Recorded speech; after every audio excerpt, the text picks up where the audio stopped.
नमस्कार। मत अभिमत पर आपका स्वागत है। मैं हूं राकेश कुमार। मित्रों, लगातार 2 दिनों से एक चर्चा सुन रहा हूं कि अब मुख्यमंत्री राज्यपाल से पंगा लेने के बाद अब चुनाव आयोग से पंगा लेने पर लग गए हैं के पाठक, अपर मुख्य सचिव शिक्षा विभाग।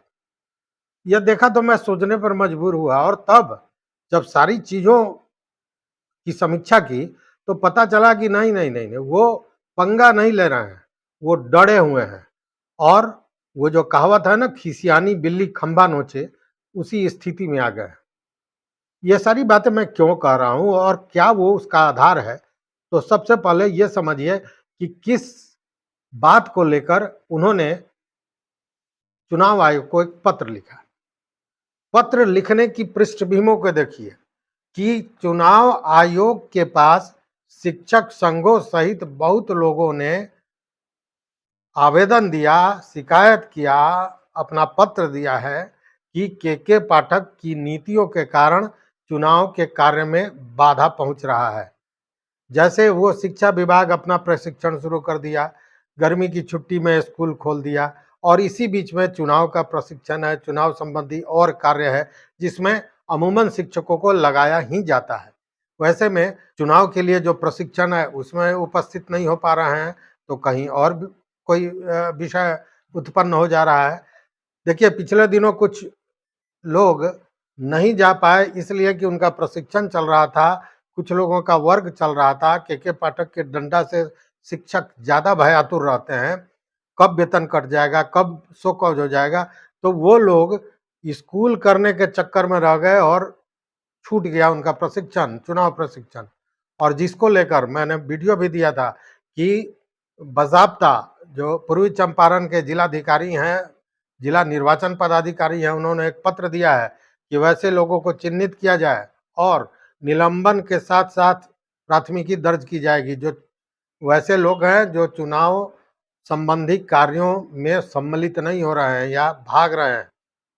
लेकिन यहाँ भागने का मामला नहीं था, यहाँ तो मामला था कि उस डंडे का डर या इस डंडे का डर। मैंने कहा था दो पाटन के बीच में साबुत बचाना कोई। तो इसी तरह लोग पीछे जा रहे थे। एक तरफ चुनाव आयोग का कार्य है, चुनाव का कार्य है, और दूसरी तरफ शिक्षा विभाग के पाठक का काम है, और इसी में ये सारी स्थितियां बनी हुई थी।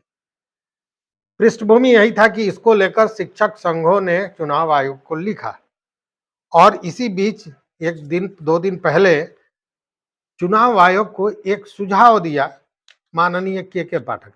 सुझाव क्या दिया?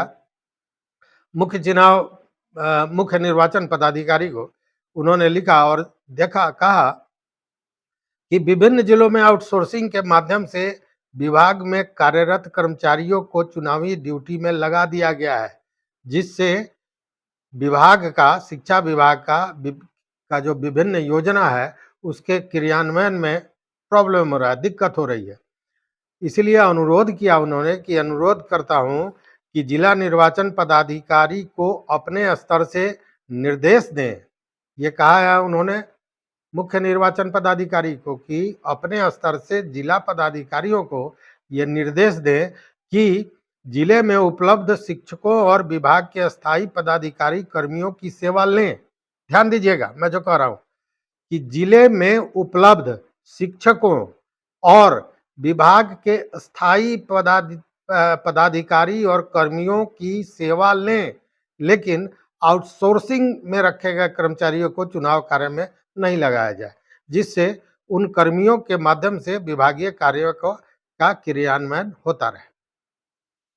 अब देखिए, सुझाव उन्होंने क्या दिया आउटसोर्सिंग के लिए, लेकिन एक बड़ी अहम बात उन्होंने कही कि जिले में उपलब्ध शिक्षकों और स्थायी पदाधिकारियों कर्मियों की सेवा लें। ध्यान दीजिएगा, समझ गए?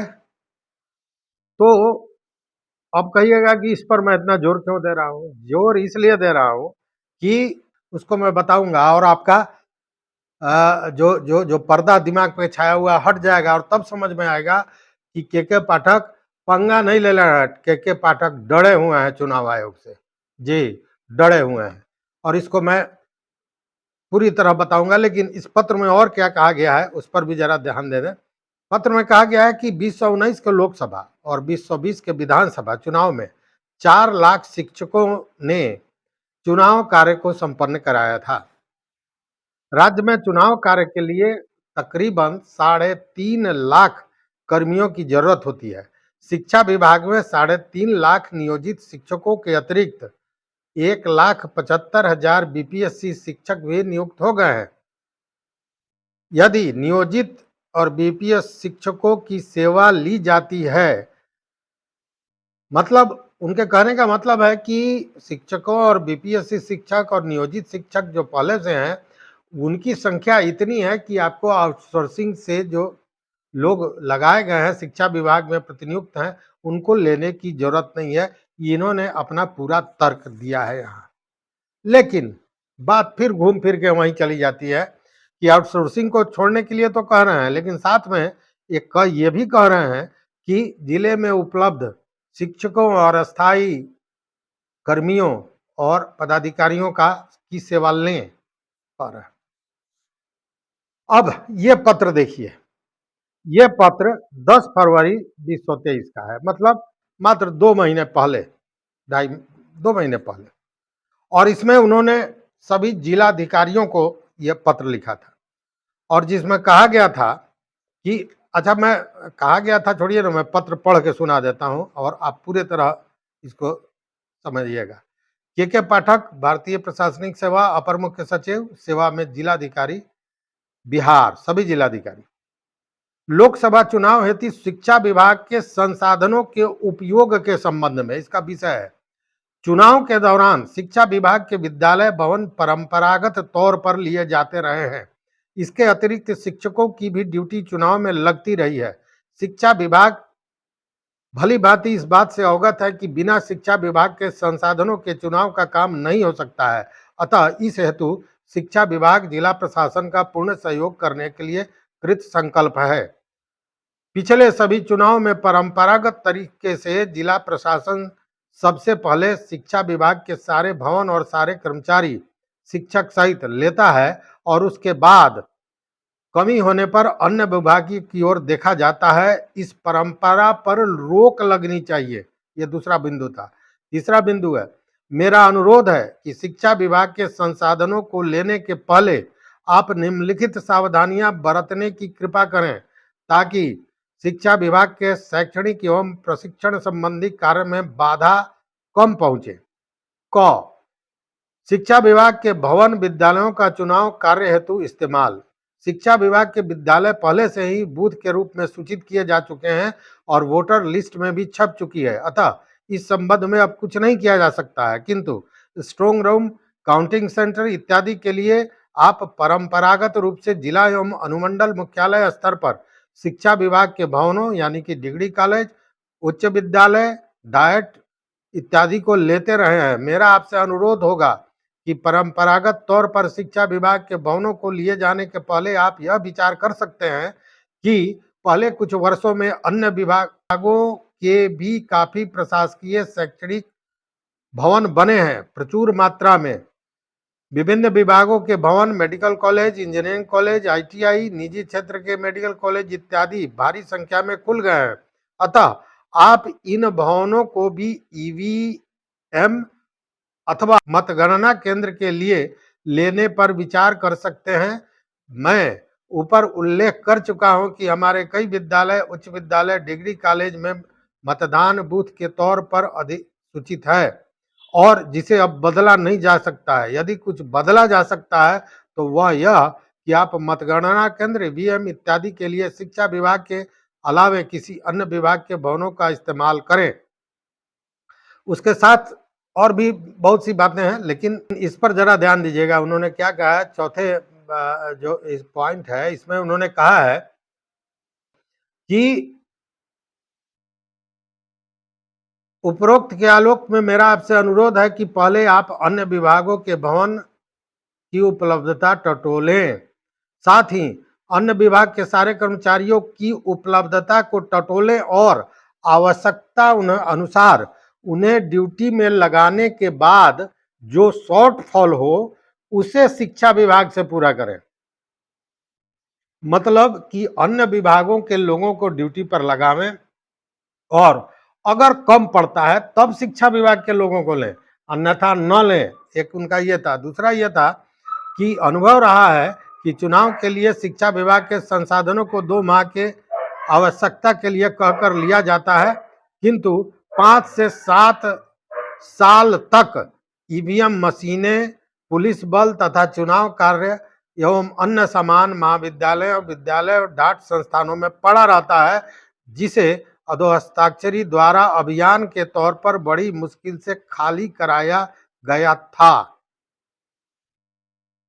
अब इस बात को समझिए, यहां इन्होंने सारे जिलाधिकारी को अपने स्तर से आदेशित किया था एक तरह से कि हमारे संसाधनों का कम से कम उपयोग करें। ऊपर तो वो कह रहे हैं कि मैं कृत संकल्पित हूं सहयोग के लिए, नीचे पूरी बात आ रही है कि अब तो आप बूथ में जिसका नाम दे दिए, लेकिन आगे से इसमें नहीं देना चाहिए, मतगणना के लिए मत दीजिए, स्ट्रांग रूम के लिए मत दीजिए, इन सारी बातों को। और फिर और ऊपर ये भी कह रहे हैं कि सारे विभाग के कर्मियों को लीजिए, बाद में जो बचता है, शॉर्टफॉल होता है, तब शिक्षकों को लीजिए।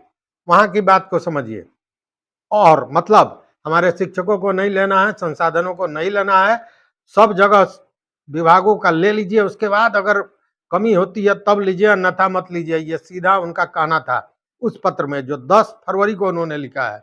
और अभी जो पत्र लिखा है, इसलिए मैं बार बार इस पर जोर दे रहा था, जिस पर उन्होंने कहा है कि जिले में उपलब्ध शिक्षकों और विभाग के स्थायी पदाधिकारी और कर्मियों की सेवा लें, लेकिन आउटसोर्सिंग से रखे गए लोगों को इससे मुक्त कर दें। अब बात समझ में आ गई। उस दिन भयानक रूप से पूरी तरह सारे जिलाधिकारियों को वो धमका रहे थे, डरा रहे थे, आदेश दे रहे थे कि सारे विभाग के भवन लीजिए, दूसरे विभाग का, अन्य विभागों का, कर्मी लीजिए अन्य विभागों का, अगर कमी हो जाए तब शिक्षा विभाग के संसाधनों और शिक्षकों को लीजिए। लेकिन इस पत्र में सीधे आमंत्रित करना है कि उपलब्ध हैं, सब कोई का आप सेवा लीजिए। इसको डरना नहीं तो और क्या कहेंगे, जरा हमको समझाइए। लोग कह रहे हैं जब पंगा ले लेंगे। अरे भाई, चुनाव आयोग से, और भी चुनाव जब चल रहा हो उस समय पंगा लेना, आप क्या समझ रहे हैं? इतना आसान नहीं है। अच्छे अच्छों की बोलती बंद हो जाती है चुनाव आयोग के सामने। और चुनाव आयोग में भी पदाधिकारी बैठा हुआ होता है, बहुत सीनियर। वो मुख्यमंत्री राजनीतिक व्यक्ति नहीं है कि किसी तरह बर्दाश्त कर लेगा। अगर के पाठक छोटी से छोटी चीजों को बर्दाश्त नहीं कर सकते हैं, तो उनसे ये जो चुनाव आयोग के मुख्य निर्वाचन पदाधिकारी होते हैं, राज्य के, स्टेट के या भारत निर्वाचन आयोग के, वो बर्दाश्त करेंगे इस तरह का कोई काम जिससे चुनाव आयोग के कार्य में बाधा पहुंचता हो? तो ये मैंने कहा ना, खिसियानी बिल्ली खंभा नोचे वाली स्थिति है। अब एक बहाना करके उन्होंने ये कहा कि आउटसोर्सिंग वाले को मत लीजिए और बाकी सब कोई को लीजिए। और बाद में यह भी वो समझा रहे हैं कि आपको तो 3.5 लाख आदमी चाहिए होता है, हमारे पास तो 4 लाख पहले से नियोजित शिक्षक है और 1,75,000 बीपीएससी वाले हो गए। तो प्रचुर मात्रा में लोग हैं, जितना मन करे इसका उपयोग कीजिए। देखिए बातों का अंतर। और इसी को कहते हैं बिन भय हो ही न प्रीत गोसाई। भय है तो प्रीत भी होगा। इस वीडियो में बस इतना ही। देखते रहिए मत अभिमत। और एक तो निवेदन मेरा रहेगा कि अगर चैनल पर नए हो तो निश्चित रूप से सब्सक्राइब कर लीजिए। इसमें आपका कुछ नहीं जाता है, लेकिन हमें ताकत मिलती है, हमें मजबूती मिलती है। और सबसे बड़ा निवेदन ये कि इस विषय पर जो मैंने बातें कही, दोनों पत्र को आपके सामने रखा, आपको क्या लगता है? चुनाव आयोग से के पाठक पंगा ले रहे हैं या डरे हुए हैं? जरूर बताइएगा हमारे कमेंट बॉक्स में। देखते रहिए मत अभिमत। बहुत बहुत धन्यवाद, बहुत बहुत धन्यवाद, कोटि आभार।